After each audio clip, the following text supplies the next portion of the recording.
Queridos hermanas y hermanas, bienvenidos a nuestro estudio de la escuela sabática y nos gustaría presentarle junto nuestra nueva lección que es muy interesante, Hijo y Señor de David.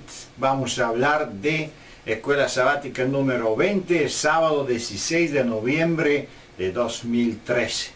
Juntos con nosotros nuestra querida hermana Raquel. Bienvenida Raquel. Salud. Qué bueno.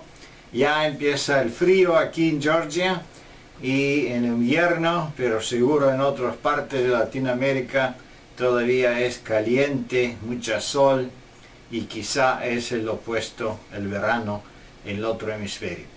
Que Dios le bendiga, hermanos y hermanas. Nos gustaría empezar con una oración en silencio.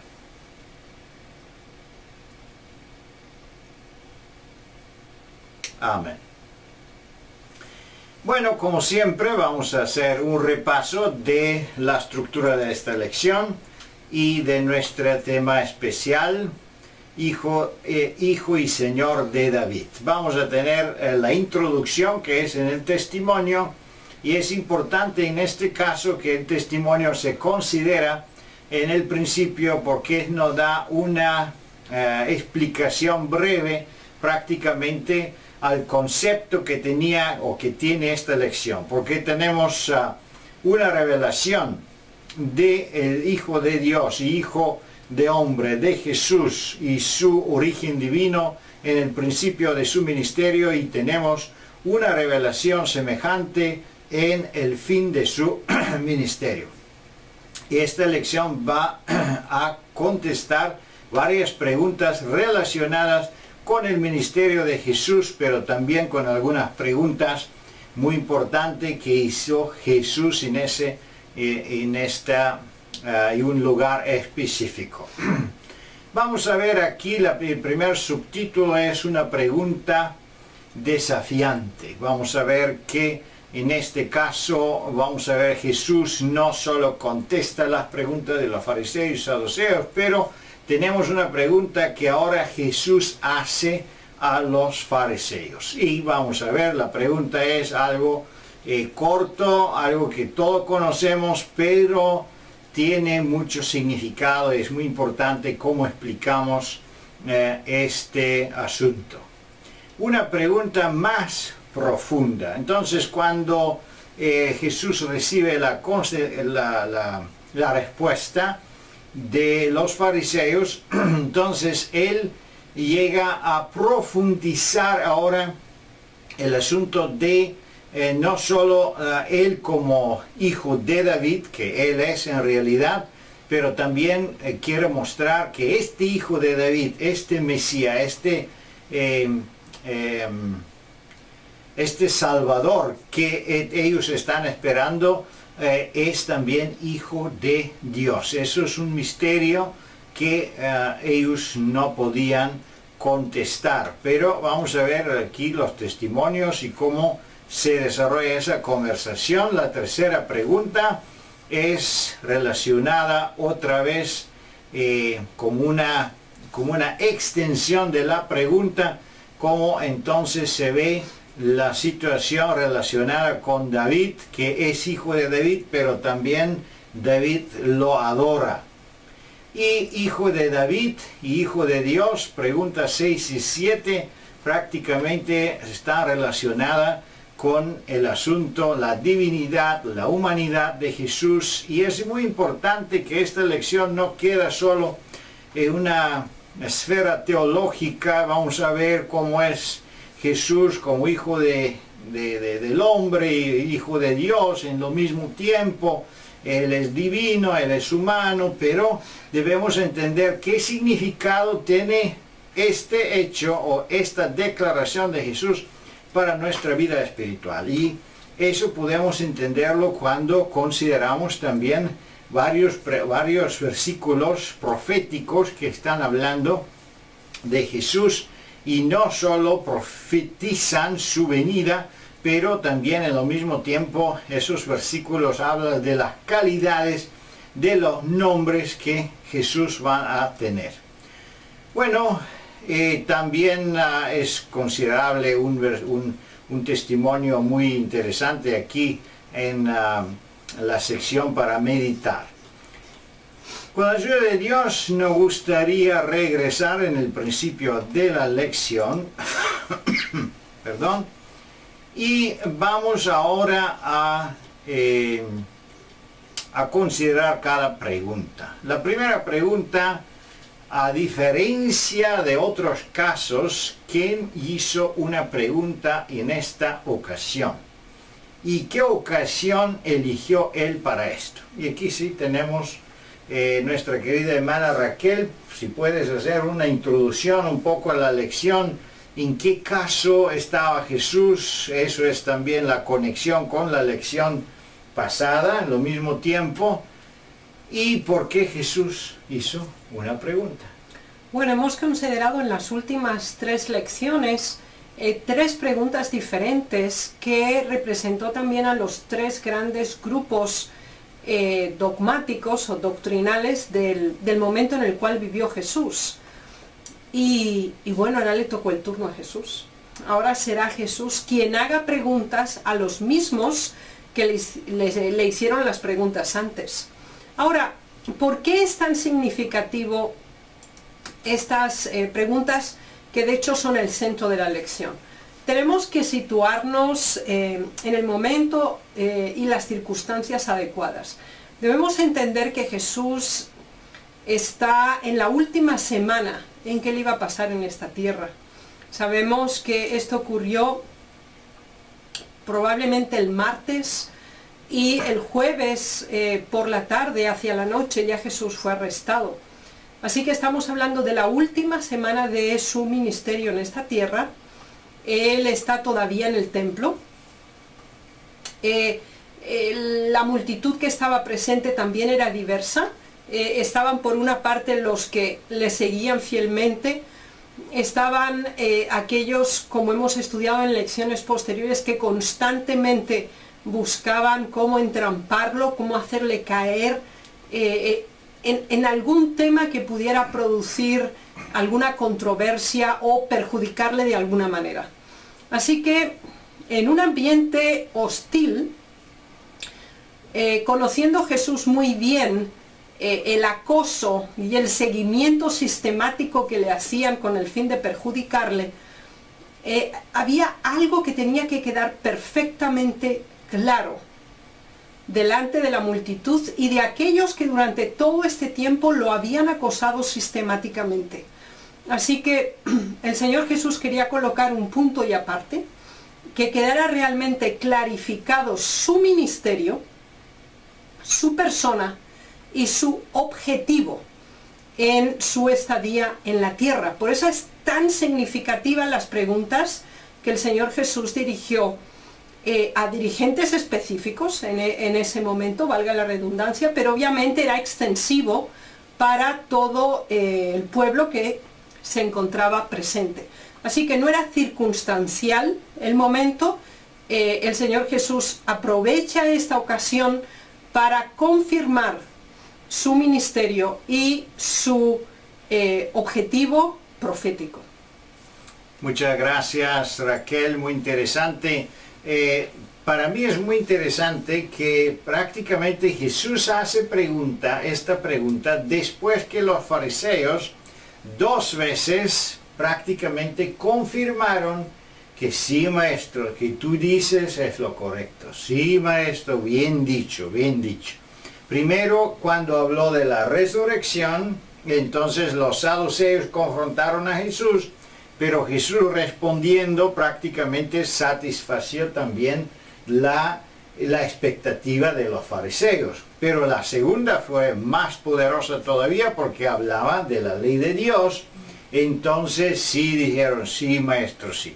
Entonces es muy importante que cuando Jesús quería enseñar una cosa, primero preparaba el medio ambiente para que se acepta, porque él podía decir muchas cosas, pero si la gente no podían aceptarlo porque tenían sus prejuicios y sus condenaciones y todo, en su mente, entonces no podían ellos aceptar nada. Pero ahora, aprovechando este momento de gracia, podemos decir, para los fariseos, cuando la mente de ellos está abierta, entonces él hace una pregunta, y la pregunta viene directamente y va directamente al grano. Y está justo con los fariseos. Jesús le preguntó. Así nosotros también debemos seguir este principio que Jesús establece en esta situación de discusiones y de una constante persecución, un constante combate contra los fariseos, pero todavía en este momento él encuentra una posibilidad de atacar o una posibilidad de explicar más cosas. Vamos a ver la pregunta número 2. ¿Qué pregunta apropiada les hizo el Señor? ¿Qué profecía implicaba que el Mesías sería un descendiente del rey de David? Como hablamos antes, prácticamente la pregunta vino directamente al punto, diciendo, ¿qué pensáis de Cristo? Directamente para el Mesías. Bien, es muy importante comprender las razones que impulsaron a Jesús a presentar esta pregunta. Debemos tener claro que la persona de Jesús como humano, el ministerio que él había realizado, no era cuestionable por nadie. Es decir, fueran los fariseos o fuera la multitud, nadie estaba cuestionando su humanidad. El tema que ahora el Señor Jesús necesitaba que quedara absolutamente claro era su divinidad. La humanidad no era cuestionable, estaba totalmente asumida su humanidad por parte de los fariseos, por parte de los saduceos, de los herodianos y por todo el pueblo. Vivieron con él, conocían todo lo que había hecho, estaba fuera de cuestión. Bien, ahora el Señor desea que ellos entiendan la combinación entre la humanidad y la divinidad. Ahora, ¿cómo nos damos cuenta que el Señor Jesús lleva paso por paso este argumento? Y veamos cuál es la pregunta. La pregunta es, ¿qué pensáis del Cristo? Analicemos por un momento el concepto. Cristo, de hecho, es el concepto griego de Mesías o del ungido. Entonces, ¿qué quería decir el Señor Jesús con esta primera pregunta? Al decirle qué pensáis de Cristo, es una pregunta situacional. Es decir, ¿dónde está? ¿Qué hace? ¿Quién es? Es decir, una ubicación acerca del Mesías, que sería el término hebreo, el Mesías o el ungido. ¿Sí? Entonces, esa es la pregunta. ¿Qué pensáis? Con el fin de facilitarles el proceso de reflexión, entonces pensemos siempre que el Señor Jesús usaba los escritos del Antiguo Testamento, lo cual era la base doctrinal para aquel entonces. Entonces les dice, ¿de quién es hijo?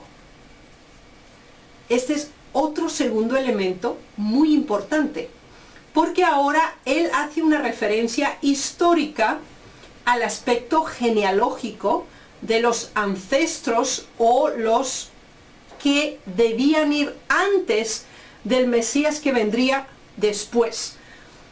Veamos que estas preguntas dos están estrechamente unidas entre sí. ¿En qué sentido? Primero, identificación y definición. Segundo, origen, ascendencia y lazos filiales.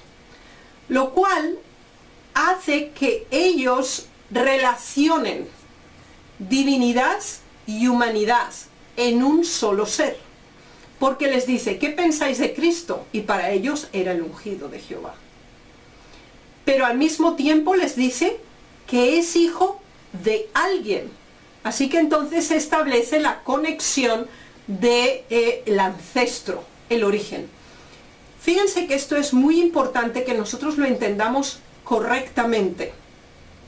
Porque para que nosotros tengamos una comprensión de Jesús, tenemos que aceptarlo como ser divino y debemos aceptarlo como ser humano.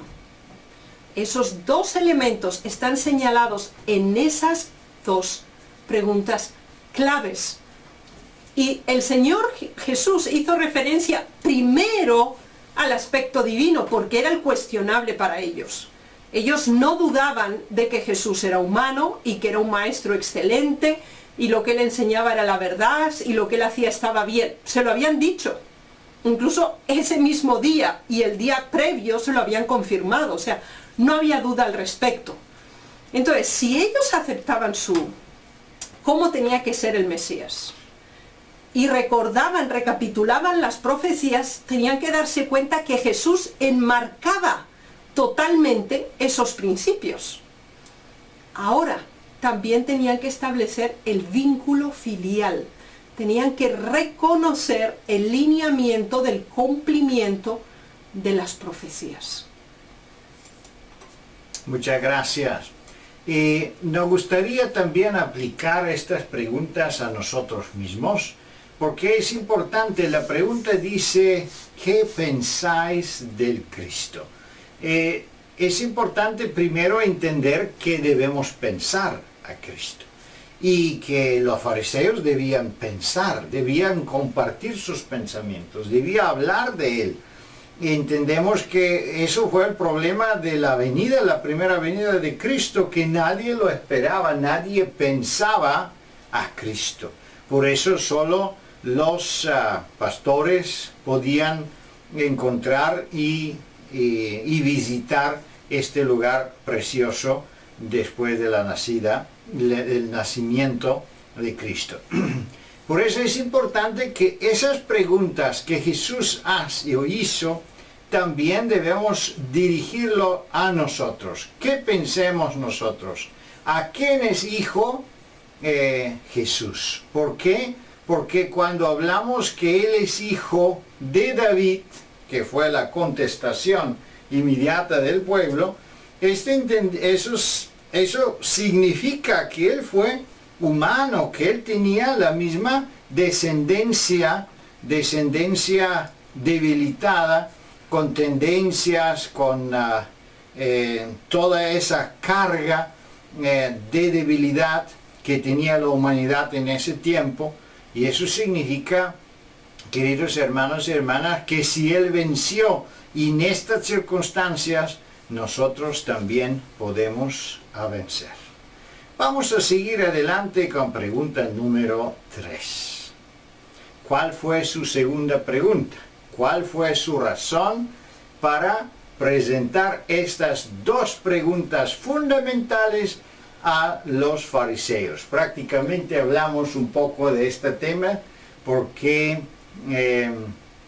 sabemos que él intenta ahora entrar más profundo en la divinidad o el origen divino de Jesús. Raquel. Bien, de hecho esta sería la tercera pregunta, porque la primera pregunta es, ¿quién pensáis que es el Cristo? Segunda, ¿de quién es hijo?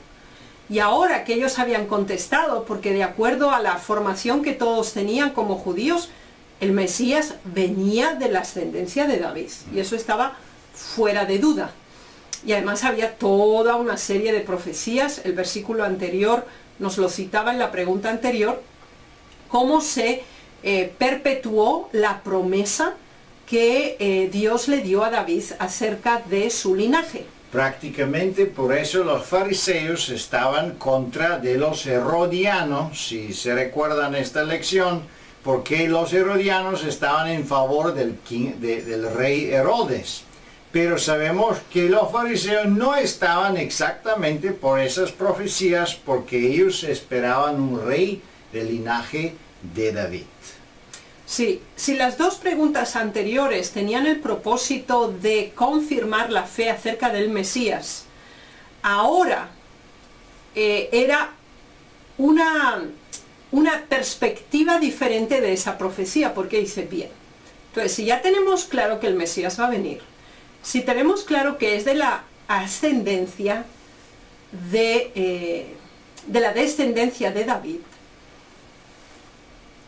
consideremos por un momento cómo es el asunto. Si David está hablando en tiempo presente y Dios le da la promesa en extensión temporal por siempre, dice, bueno, ¿y dónde está David? Porque David estaba muerto y todos sabían dónde estaba la tumba de David. Entonces, ahí el Señor Jesús intentó que ellos colocaran los eventos en el correcto orden profético. ¿Qué quería decir esto? Que si David habló acerca del Mesías y le llamó Señor, quiere decir que él era preexistente y que él era eterno, porque también vendría después. Así que ese elemento atestiguaba que el Mesías era eterno. Y el concepto de la eternidad es un atributo única y exclusivamente de origen divino. Es decir, es atemporal. Ahora, si ya había probado su fe acerca del Mesías, el segundo elemento era reconocerlo como humano, pero que al mismo tiempo de ser humano, era hijo de Dios. Interesante que David, en lo mismo tiempo que él es el padre, podemos decir, en lo mismo tiempo lo adora.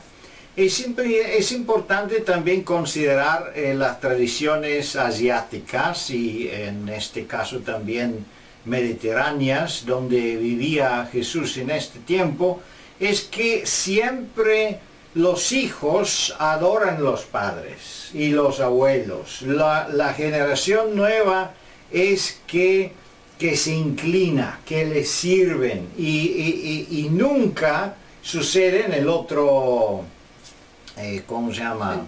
En otro sentido, que el padre se inclina o llama Señor a su descendiente, a su hijo, y por eso si no recordamos también la situación con José, cuando él tenía este sueño que el padre y madre se inclina delante de él, entonces eso fue un insulto cultural en ese sentido, y para los fariseos también es un insulto pensar que cómo podía ser que David, que es el patriarca, que es la persona del originador o uno de los primeros que obtiene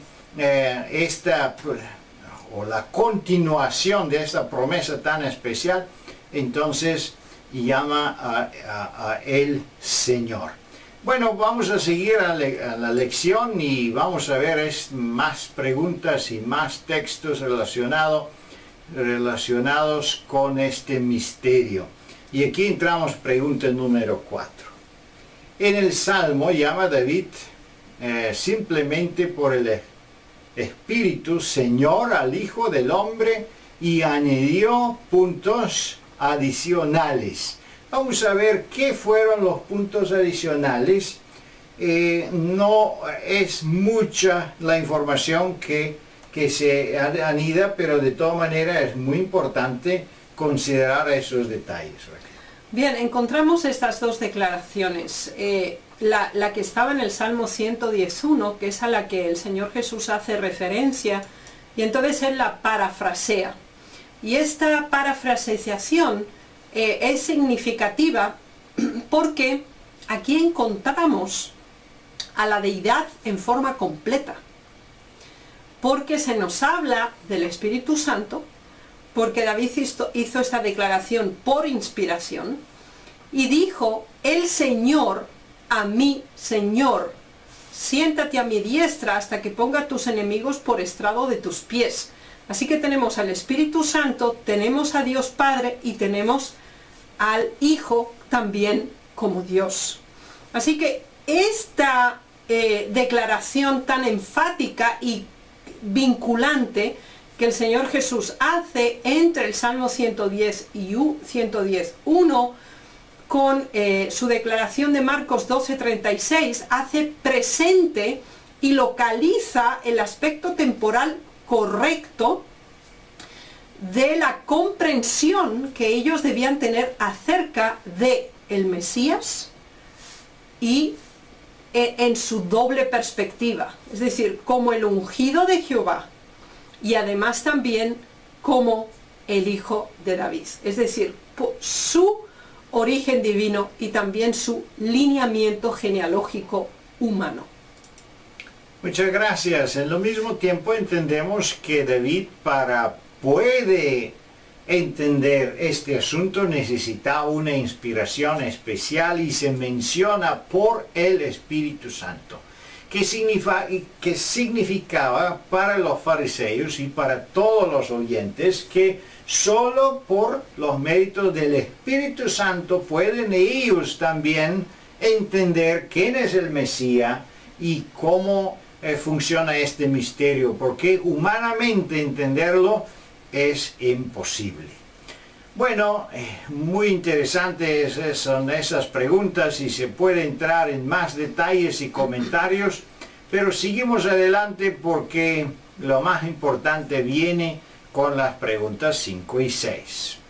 Y la pregunta 5 dice, ¿qué argumento utilizó Jesús para ayudar a las personas a entender que el Hijo del Hombre también era el Hijo de Dios? Bien, nos damos cuenta cómo el Señor Jesús iba paulatinamente, o sea, respetando la capacidad de comprensión de los propios fariseos y también del pueblo, los iba llevando paso por paso para que llegaran a una conclusión que les permitiera comprender el momento histórico en el que estaban viviendo como cumplimiento profético y que tenían ante sí directamente al Hijo del Hombre y al Hijo de Dios. Entonces, ¿por qué el elemento del personaje de David es tan importante? Fijémonos que era tan importante que de hecho tenemos dos evangelios, sea el de Mateo como el de Lucas, que enfatiza en forma extremadamente detallada todos los predecesores y los ancestros de Jesús. Y en ambas genealogías tenemos claramente la referencia directa a la descendencia de David hasta llegar precisamente a Jesús. Aunque aquí solamente tenemos citados aspectos muy concretos de las profecías, para los judíos, en el momento en que se hacía la referencia a David, surgía ante ellos una gran variedad de profecías que relacionaban directamente las características que el Mesías tenía que tener. Tenía que nacer en una ciudad específica.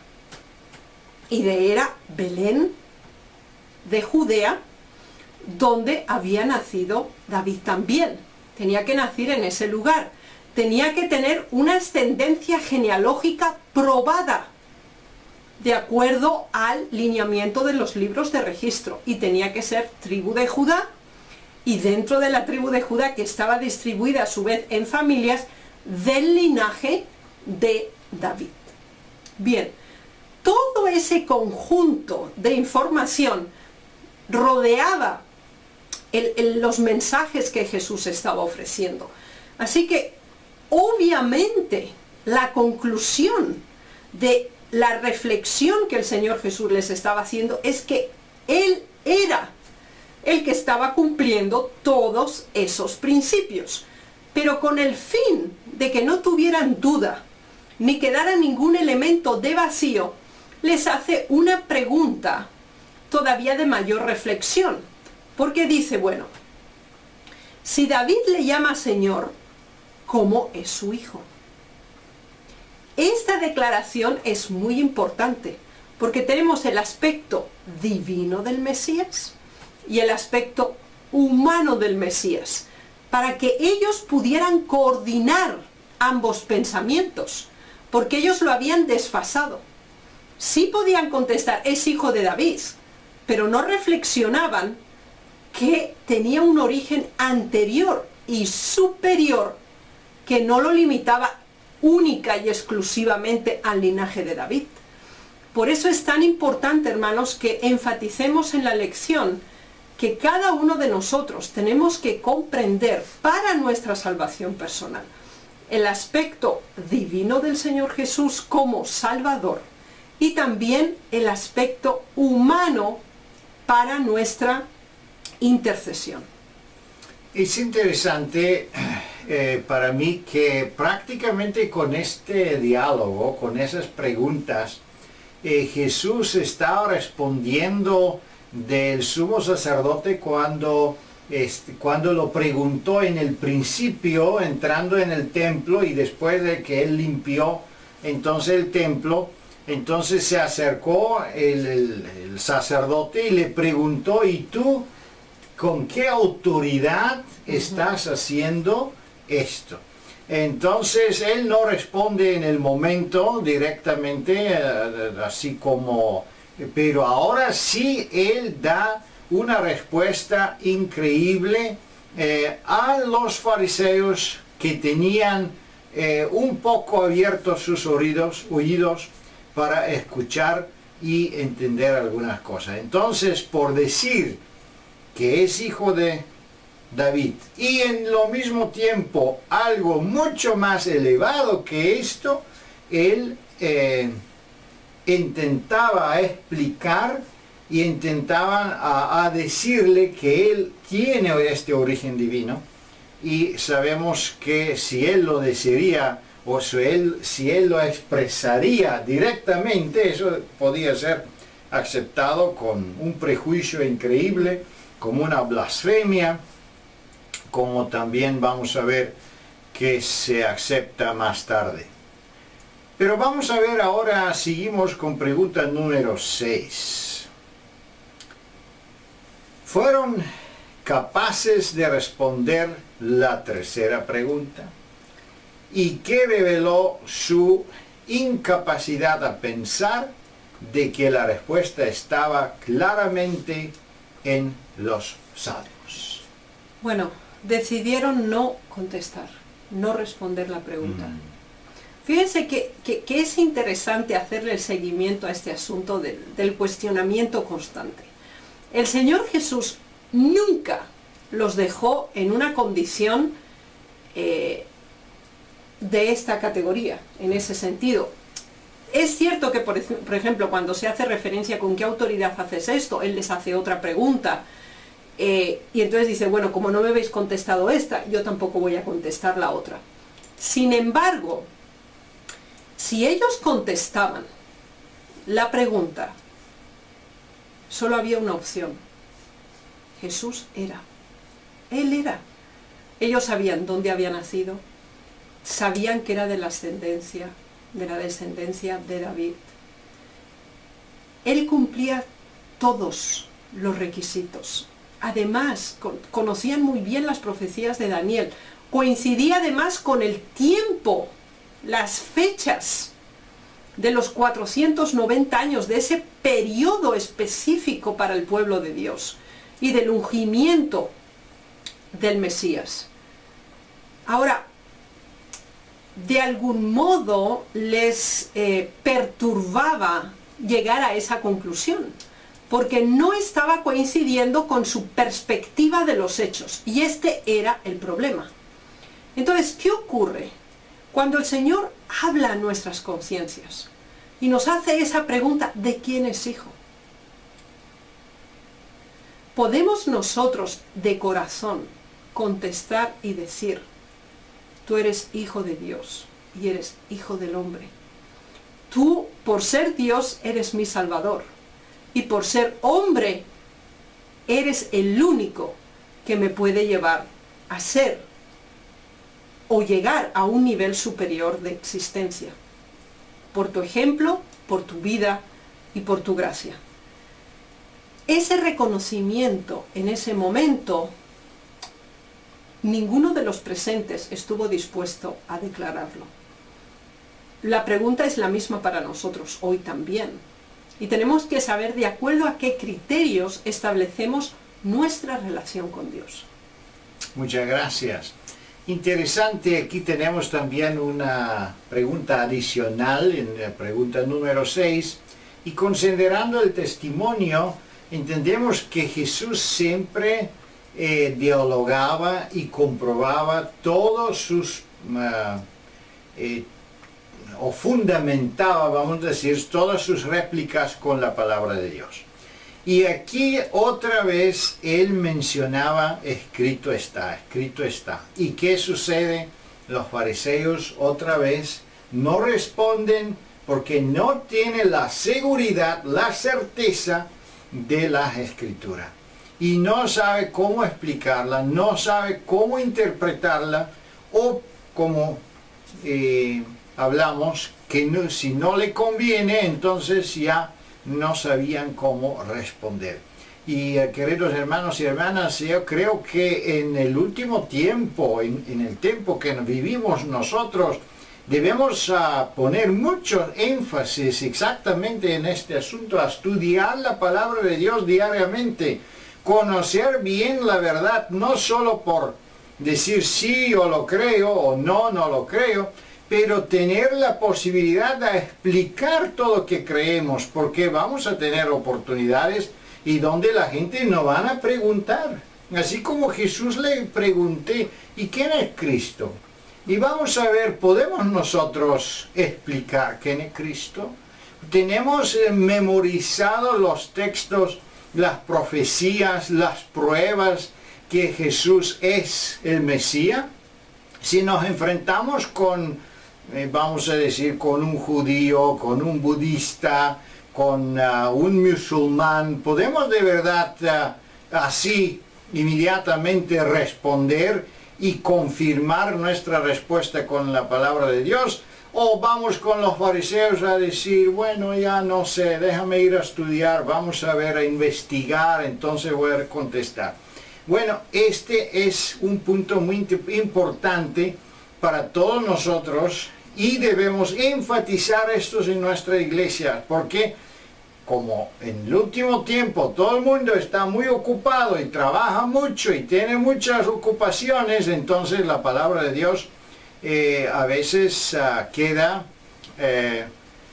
¿cómo se llama?, ignorada, y de esta manera vamos a sufrir pérdida de conocimiento importantísimo.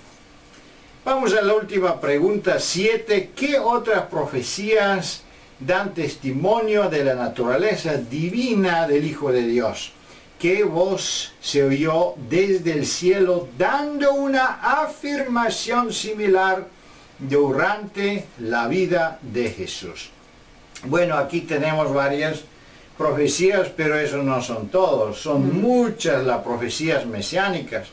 Tenemos el testimonio de los magos que vinieron del este, que preguntaron hasta el rey Herodes. Entonces conocía este asunto todo el Jerusalén, porque dice que se perturbó todo Jerusalén por las preguntas de esos magos.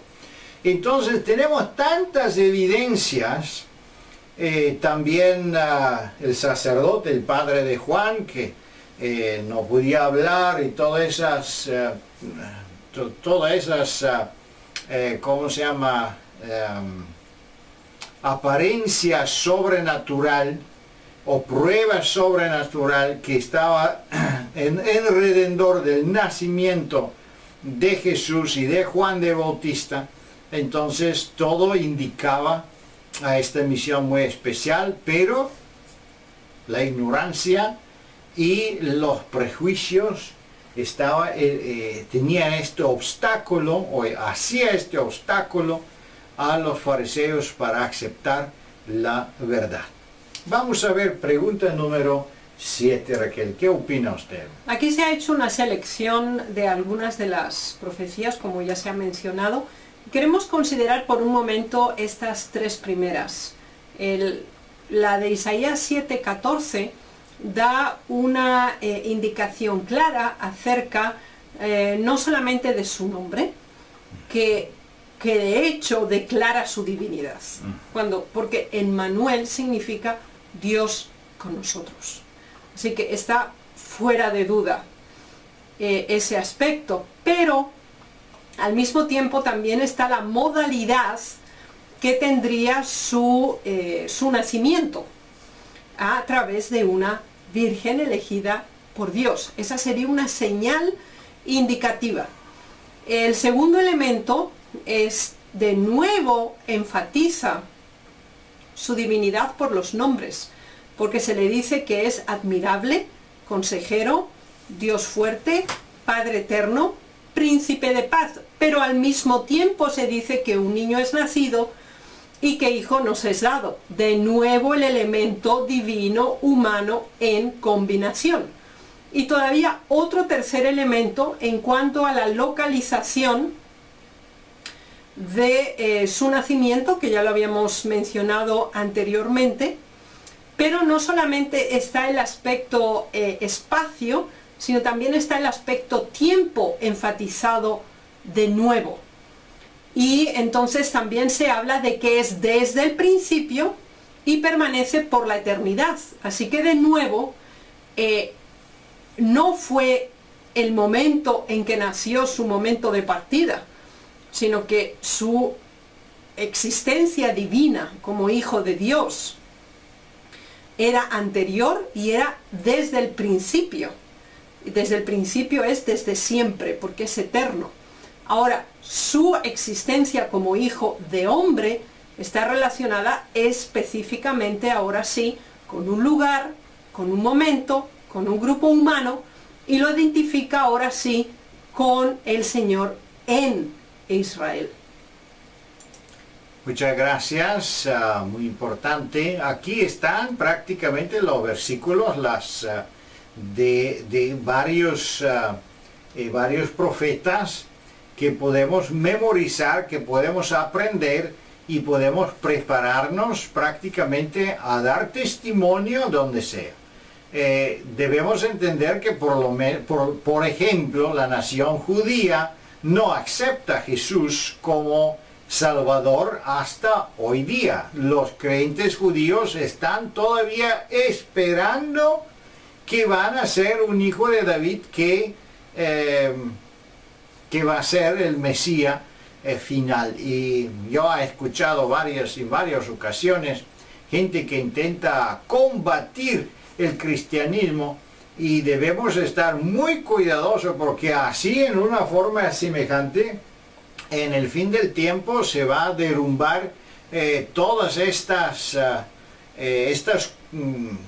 columnas de nuestra creencia por ser combatidas por los enemigos de la verdad. Y cuando sale la ley dominical, igualmente debemos estar preparados con versículos bíblicos, con textos, con experiencias, firmemente a responder a las preguntas, porque en este caso vemos que los maestros de Israel no sabían explicar un asunto tan importante como es el asunto de Mesías, de Cristo. Vamos a considerar aquí un poco, para meditar, algunas líneas muy importantes. Dice, vamos a poner aquí el texto: Emmanuel, Dios con nosotros. Esto es todo para nosotros. Cuán amplio fundamento pone para nuestra fe. Qué gran esperanza de inmortalidad coloca ante el alma creyente. Yo creo que esta parte del texto es muy importante para nosotros. ¿Por qué? Porque si Cristo fue hijo de David y resucitó, tenemos toda toda la esperanza que nosotros también, si seguimos sus pasos, podemos llegar a resucitar en el día de la resurrección. Si Cristo podía vencer el pecado, nosotros también podemos vencerlo. Si Él fue hijo de David, nosotros también somos hijos humanos, debilitados, que podemos obtener el Espíritu Santo, la naturaleza divina, y también vencer así como Jesús venció. En lo mismo tiempo entendemos que Jesús es el Hijo de Dios, que es el Santo Ser, que es algo muy especial, que es nuestro sustituto, nuestro garante, nuestro sumo sacerdote en el templo celestial, y tenemos muchas pruebas proféticas y también, creo yo, experiencias personales, porque podemos confirmar su divinidad y su obra en nosotros, porque Él obra por el mérito del Espíritu Santo. Queridos hermanos y hermanas, ánimo en Cristo, tenemos una confirmación: Cristo, Hijo de David y Hijo de Dios. Eso significa mucha esperanza para todos nosotros, significa poder, significa salvación, significa resurrección, significa vida eterna. Que Dios le bendiga y le guarde. ¿Algunas palabras, Raquel? Sí, yo creo que es varias preguntas, o sea, las mismas tres que el Señor Jesús hizo en ese momento, hoy debemos hacérnosla cada uno de nosotros. Uno, ¿qué pensáis acerca del Cristo? ¿Qué pensáis acerca de el Mesías, de Jesús? ¿Quién es para nosotros? Individualicemos este tema. Segunda cuestión, ¿de quién es hijo? No podemos pasar por alto el contexto de genealogía y de descendencia, pero tampoco podemos obviar su origen divino. Así que esos tres elementos deben estar muy claros en nuestra mente, porque son fundamentales para nuestra salvación, porque en nuestra aproximación a Jesús debemos hacerlo como Dios y debemos hacerlo como nuestro Salvador. Amén, amén. Muchas gracias, Raquel, por participar en nuestro estudio, y muchas gracias a usted por su tiempo. No se olvidan a dar un testimonio a sus vecinos, amigos. También siguen las lecciones que están producidas en la central de la Asociación General. Son muy apropiadas para miembros, son un poco más cortas y con más explicaciones alrededor de las preguntas. Se pueden usar también. No se olvidan de tomar su tiempo para estudiar la escuela sabática, porque eso es un estudio fundamental para nuestra vida espiritual, cada día con Jesús. Que Dios le bendiga y le guarde, y que también tiene un feliz sábado.